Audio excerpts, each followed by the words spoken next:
অত্যন্ত দুঃখের সাথে জানাচ্ছি যে বাংলাদেশের জনগণ এত রক্ত দেয়, এত জীবন দেয়। এই জুলাই আন্দোলনে 2000 ছাত্র জনতা জীবন দিল, তারপরেও তাদের তারা দুর্ভাগা।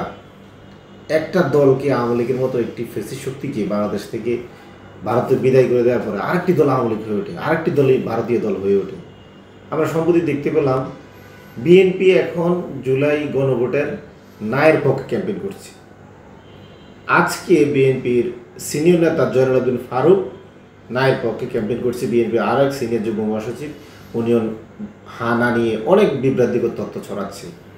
আরও দেখতে পাচ্ছি কি, বিএনপি মহাসচিব প্রকাশ্যে দিবালোকে বলছে আওয়ামী লীগের সকল মামলা তুলে নেব।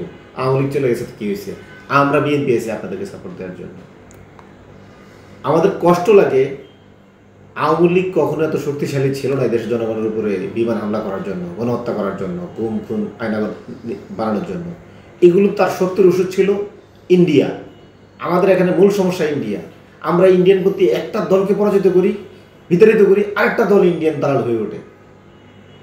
বাংলাদেশের জনগণের এই যে দুর্ভাগা একটা জাতি, এর জন্য খুবই কষ্ট লাগে। যে দলগুলো আমরা বাংলাদেশপন্থী মনে করলাম, সেগুলো আবার ইন্ডিয়ান দালালি করার জন্য প্রতিযোগিতায় লিপ্ত হচ্ছে, এমন উলঙ্গপনা করছে ইন্ডিয়ান দালালি করার জন্য। আমি ওই দলগুলোকে বলবো, আপনারা বাংলাদেশের জনগণের কাছে নত স্বীকার করুন, বাংলাদেশের জনগণকে আপনারা সম্মান করুন এবং জনগণের ম্যান্ডেটের প্রতি ভীতু সন্তুষ্ট হন।